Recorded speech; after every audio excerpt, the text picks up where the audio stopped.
नमस्कार दोस्तों, स्वागत है आपका अपने YouTube channel mission topper online classes में। दोस्तों हम बात करेंगे वीडियो पेपर 2018 के जो 4 सेट हुए थे, उनमें से 22 दिसंबर 2018 को जो प्रथम पाली में हुआ था, तो उसमें टोटल जो 50 क्वेश्चन सामान्य जानकारी के पूछे गए थे। तो आइए इनका एनालिसिस करते हैं कि कंप्यूटर से कितने क्वेश्चन आए थे और किस किस टाइप के क्वेश्चन आए थे। आपके हिस्ट्री से कौन से क्वेश्चन आए थे, संविधान से कौन से क्वेश्चन आए थे, ज्योग्राफी से कितना पूछा गया था। बिल्कुल बारीकी से हम इसका एनालिसिस करेंगे और आपको इन पेपरों का एनालिसिस देखना बहुत ही ज़रूरी है ताकि वीडियो री एग्ज़ाम में आप कोई भी गलती ना दोहराएं। तो आइए क्वेश्चन नंबर 101 से देखते हैं। तो ये 50 क्वेश्चनों में 5 क्वेश्चन कंप्यूटर के पूछे गए हैं। पहला क्वेश्चन है कैलिस्टो, एमटी, एरियल और सेंचुरी विभिन्न प्रकार के हैं, तो क्या है ये? फॉन्ट है। तो देखिए ये जो फॉन्ट है, फॉन्ट का प्रतिपादन किसने किया था? रॉबिन निकोलस ने किया था 1882 में। इसका प्रयोग जो होता था पहले प्रकाशन के मुद्रण हेतु किया जाता था, लेकिन अब इसका प्रयोग नहीं किया जाता। तो कंप्यूटर के देख लीजिए किस टाइप के क्वेश्चन आए थे। अगला क्वेश्चन पूछा गया था निम्नलिखित में से कौन सा इंटरनेट तक पहुंच प्रदान करता है? तो आईएसपी क्या है? इसकी फुल फॉर्म भी आपको पता होनी चाहिए। इंटरनेट सर्विस प्रोवाइडर, इंटरनेट सेवा प्रदाता। तो आप इन क्वेश्चनों को ध्यान से देख लीजिए। देखिए ये क्वेश्चन भी कंप्यूटर का ही है। पावर स्ट्रिप क्या है? तो इसका ए ऑप्शन ठीक है। यह एक विद्युत उपकरण है जिसका उपयोग बाल आउटलेट की क्षमता को विस्तारित करने के लिए किया जा सकता है, जो उपकरण को समायोजित कर सकता है। देखिए अगला क्वेश्चन कंप्यूटर का ही है। 5 क्वेश्चन पूछे गए हैं। निम्नलिखित में से कौन सा समूह एमएस एक्सेल के इंसर्ट टैब में मौजूद नहीं है? तो कौन सा नहीं है? अनुच्छेद नहीं है, प्रतीक, रेखांकन और लिंक, ये हैं एमएस एक्सेल में, बाकी अनुच्छेद नहीं है। आप इसकी व्याख्या जरूर देख लें और जितने भी इंसर्ट टैब में होते हैं इनको आप भली भांति याद कर लें। देखिए एक क्वेश्चन आगे दिया हुआ है। फिलहाल ये 4 क्वेश्चन ये थे कंप्यूटर के। अब देखिए यूपी का एग्ज़ाम है तो यूपी स्पेशल पूछा ही जाना है। तो यूपी स्पेशल आप देख लीजिए कितने क्वेश्चन पूछे गए हैं। क्वेश्चन है उत्तर प्रदेश का त्रिवेणी संगम निम्नलिखित नदियों में से किसके संगम पर स्थित है? तो गंगा, यमुना, सरस्वती। त्रिवेणी जब तो 3 वेणियों से मिलकर बना है गंगा, यमुना, सरस्वती। तो इसकी आप व्याख्या भी देख सकते हैं। तो आप ध्यान देंगे उत्तर प्रदेश स्पेशल से कितना आया है। देखिए ये क्वेश्चन यूपी स्पेशल का ही है। कौन सा उत्तर प्रदेश में विश्वविद्यालय नहीं है? तो ये सी ऑप्शन इसका नहीं है, बरकत उल्ला खां विश्वविद्यालय। ये एमपी में है, मध्य प्रदेश में, बाकी ये तीनों जो है अपने यूपी में ही है। तो आप देख लीजिए ये विश्वविद्यालय वगैरह भी आपको पढ़ लेने हैं यूपी स्पेशल से। अगला क्वेश्चन, निम्नलिखित में से कौन सा उत्तर प्रदेश का लोक नृत्य नहीं है? देखिए लोक नृत्य भी आपको सारे पता होने चाहिए। गिद्ध नृत्य जो है वो पंजाब का है। रामलीला, रासलीला और अहिर नृत्य है, ये कहाँ के हैं? यूपी के हैं। और इसकी आप व्याख्या जरूर कर पढ़ लें। जैसे अहिर नृत्य जो होता है ये बुंदेलखंड का होता है, रासलीला ये ब्रज क्षेत्र की है, और रामलीला कहाँ पर? ये भारत के यूपी में तो लगभग सभी जगह पर होती है। तो देखिए ये भी यूपी स्पेशल का क्वेश्चन है। उत्तर प्रदेश में ललित कला अकादमी नेशनल एकेडमी ऑफ आर्ट क्षेत्रीय केंद्र में स्थित है। कहाँ पर है? लखनऊ में है। 1962 में इसकी स्थापना हुई थी। अगला क्वेश्चन देखिए किस टाइप से पूछे जा रहे हैं, देख लीजिए आप यूपी स्पेशल में भी। छठ पूजा में किस भगवान की पूजा की जाती है, जो उत्तर प्रदेश, झारखंड और बिहार का एक बहुत ही महत्वपूर्ण त्यौहार है? तो इसमें रवि की पूजा की जाती है। रवि मतलब सूर्य। आप व्याख्या भी देख सकते हैं इसकी। तो इलाहाबाद में निम्न में से कौन सा मेला नहीं मनाया जाता? तो ये मेले भी आपको देख लेने हैं। तो ये बैसाख मेला पंजाब में मनाया जाता है, इलाहाबाद में नहीं मनाया जाता है। बाकी सभी मेले इलाहाबाद में मनाए जाते हैं। तो ये भी यूपी का ही क्वेश्चन था। अब ये देखिए एसोचैम यूपी ये दिया हुआ है और इसकी सिर्फ क्या है, पूरा रूप पूछा हुआ है, फुल फॉर्म पूछी हुई है।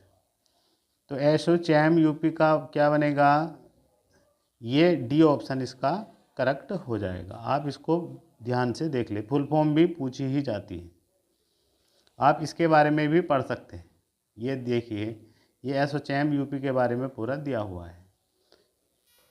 देखिए आप व्याख्या पढ़ लीजिए, क्योंकि अन्य वीडियो जो काफ़ी बड़ा हो जाएगा, इसलिए हम व्याख्या नहीं पढ़ पा रहे हैं। अगला क्वेश्चन है, उत्तर प्रदेश राज्य कब अस्तित्व में आया। तो 1 अप्रैल 1937 को अस्तित्व में आया और स्वतंत्रता पश्चात के पश्चात 1950 में इसका नाम बदलकर यूपी कर दिया गया। आप देख लीजिए, यूपी से कम 10-12 क्वेश्चन पूछे गए हैं प्रत्येक सेट में। हमने सभी सेट देखे हैं और आपको सभी सेटों का एनालिसिस करना है, और जो ये टॉपिक दिए हुए हैं इनको विशेष पढ़ना है, और यूपी स्पेशल तो पहले ही पढ़ लेना है। देखिए उत्तर प्रदेश की जनसंख्या पूछी गई है इसमें, और ये जो सभी विकल्प गलत है, इसलिए आयोग ने इसको इनवैलिड प्रश्न कर दिया था। उत्तर प्रदेश का निम्न में से कौन सा एक जिला नहीं है। देखिए जिले विले से संबंधित जरूर पूछ लिया जाएगा आपसे, तो देहरादून, ये तो आसानी क्वेश्चन है, देहरादून ही नहीं है यूपी का। देखिए अब इतिहास से देखिए आप, देखिए मोहनजोदड़ो का अर्थ तो क्या होता, माउंट ऑफ द डेड होता है, आसान है, मृतकों का टीला जिसे बोलते हैं। इसकी व्याख्या देख लीजिए आप। फिर अगला क्वेश्चन है, सिंधु घाटी सभ्यता के बारे में निम्नलिखित में कौन सा कथन सत्य है। तो सत्य कथन पहला वाला ही है, क्योंकि सिंधु लोग कपास का उत्पादन करने में पहले थे, सबसे पहले इन्होंने ही कपास का उत्पादन किया था। और आप इसकी व्याख्या भी देख सकते हैं। अगला क्वेश्चन है, ये भी देखिए, इतिहास ही है, दिल्ली सल्तनत से है। दिल्ली में कुतुब मीनार दुनिया का सबसे ऊंचा ईंट का बना मीनार है। निम्नलिखित कौन से राजा ने इसमें योगदान नहीं किया, नहीं पूछा गया है। तो अलाउद्दीन खिलजी, आसान क्वेश्चन था ये। तो आप देख लीजिए, इसी टाइप के आपको क्वेश्चन मिलेंगे। देखिए यहाँ दिया हुआ है, घटना और तारीख का जोड़ा मिलाना था जो मेल नहीं खाता, नहीं वाला मिलाना था। तो ये क्वेश्चन भी जो है एवैलिड कर दिया गया है आयोग द्वारा, क्योंकि इसका ए और सी ऑप्शन सही बन रहा था। तो यहाँ पर लिखा हुआ है, देख लीजिए इसको, अमान्य इनवैलिड प्रश्न कर दिया है। पता नहीं ऐसे प्रश्न बनाते ही क्यों हैं। अगला क्वेश्चन देखिए, निम्न में से किस लड़ाई में अंग्रेजों ने बंगाल के नवाब सिराज उद दौला को हराया था। तो प्लासी की लड़ाई हुई थी 1757 में, इसमें ही हराया था। और इसके बारे में जितने भी युद्ध है ना, आप देख लीजिए, क्वेश्चन टफ नहीं आता, बस आप ज़्यादा किताबें ना पढ़कर सीमित सिलेबस को ही बार बार पढ़ें, तो क्वेश्चन गलत नहीं होता। अगला क्वेश्चन है, देखिए ये भी आसान क्वेश्चन है। जैन धर्म में 3 रत्न दिए जाते हैं और उन्हें निर्वाण का मार्ग कहा जाता है, वे क्या हैं। तो आप देखिए, जैन धर्म, बौद्ध धर्म और सिख धर्म, ये ज़रूर पढ़ लीजिएगा, क्योंकि यहाँ से क्वेश्चन ज़रूर आ जाता है। तो इसका जो ऑप्शन ठीक होगा वो डी ऑप्शन ठीक होगा। ये सही विश्वास, सही ज्ञान और सही आचरण, ये आप पढ़ सकते हैं। अगला क्वेश्चन है, अंडमान और निकोबार द्वीप समूह भारत का एक संघ शासित प्रदेश है, निकोबार में द्वीपों की संख्या कितनी है। यह भी अवैलिड प्रश्न था। तो इसका जो आंसर है वो 18 द्वीप है, लेकिन इसमें ऑप्शन में नहीं दिया हुआ था। अगला देखिए, ये क्वेश्चन बहुत ही ज़बरदस्त था, इसको आप ज्योग्राफी में ध्यान से पढ़ लेंगे, सौरमंडल के बारे में भी। तो ये देखिए, ये कहा था कि कौन सा सही मेल खाता है इनमें से। तो जो सही मेल खाता है वो बी ऑप्शन है। और जितनी भी ये परिकल्पनाएं हैं इनको आप ज़रूर पढ़ लीजिएगा। ये देखिए, ये लिखा हुआ है साफ साफ, नेबुलर परिकल्पना जो है लाप्लास की है, और ये आप पढ़ लीजिएगा। इनमें से एक क्वेश्चन आ सकता है। देखिए ये क्वेश्चन कितना बढ़िया है, महाद्वीप से पूछा गया है। महाद्वीप सही ढंग से अपने बड़े देश, वो भी क्षेत्र में, इसका मतलब क्षेत्रफल में देखना था, से मेल खाता है। तो देखिए एशिया, इंडिया, ये नहीं है।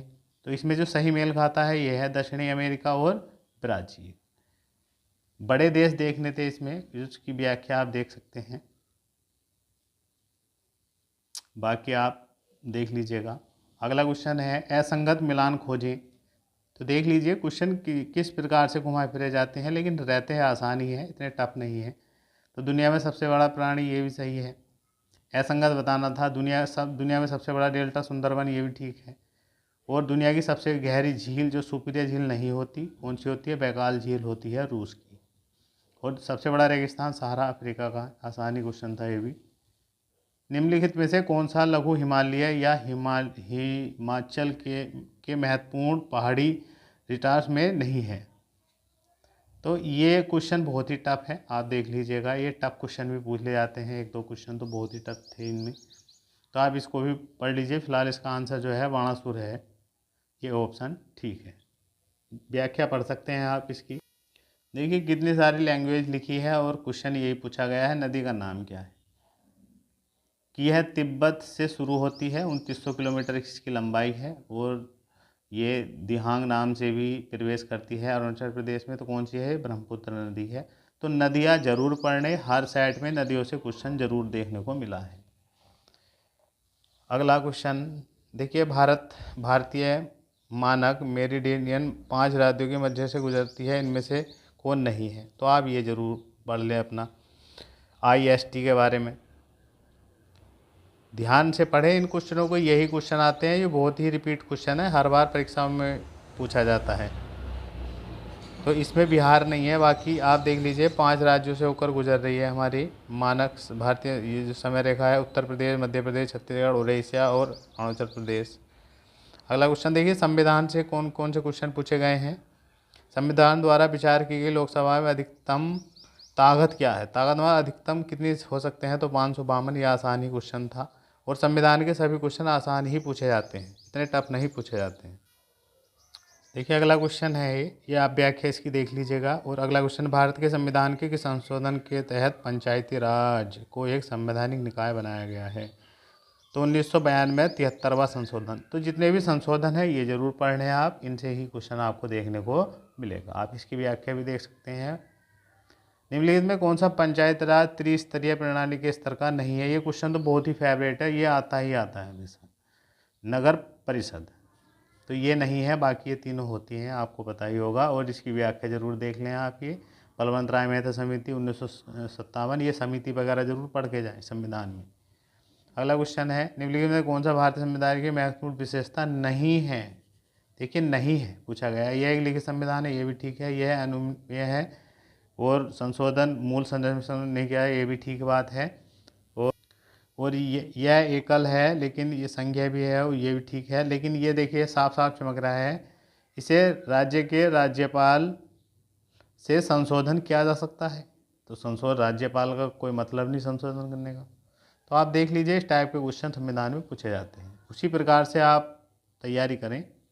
निम्नलिखित में कौन सा कारक नहीं है जो भारतीय संविधान के निर्माण में योगदान देता है? तो साफ साफ बात है, देखिए भारतीय संविधान जो है ब्रिटिश का भी प्रभाव है, भारत और रूस के संविधान का भी प्रभाव है, और अमेरिका के संविधान का भी बहुत कुछ है। लेकिन ये औद्योगिक क्रांति यह बिल्कुल ही बेमेल है, इसका कोई योगदान नहीं है। अगला देखेंगे, ब्रिटिश शासन के आगमन से पहले भारत की अर्थव्यवस्था थी, स्वतंत्र अर्थव्यवस्था थी। उस समय इनमें कौन सा प्रमुख व्यवसाय नहीं था? तो देखिए ये जर्नल कुछ क्वेश्चन ऐसे होते हैं जो थोड़ा अगर आप सोचें तो स्पष्ट कर सकते हैं। जैसे ब्रिटिश शासन के आगमन से पहले की बात है, ब्रिटिश से पहले, जब अंग्रेज़ों का राज नहीं होता उससे पहले की बात है। तो देखिए कृषि, तो कृषि होती थी, कृषि पर निर्भर थे। निर्माण भी होता ही था कार्य, और हस्त शिल्प कला, ये तो भारत की पहचान थी उस टाइम पर। लेकिन ये पर्यटन तो ये बात की चीज़ है।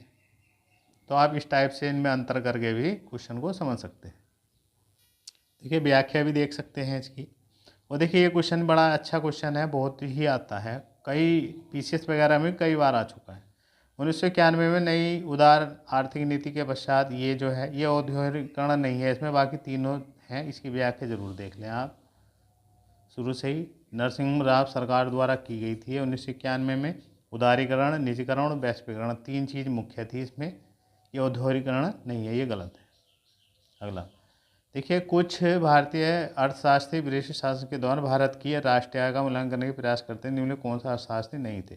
नहीं पूछा गया है। ये PC महानोबिल्स जो है ये नहीं थे। बाकी ये तीनों क्या अर्थशास्त्री थे। ये जो थे ये द्वितीय पंचवर्षीय योजना के मसौदा तैयार करने की क्या था इन्होंने, PC महानोबिस।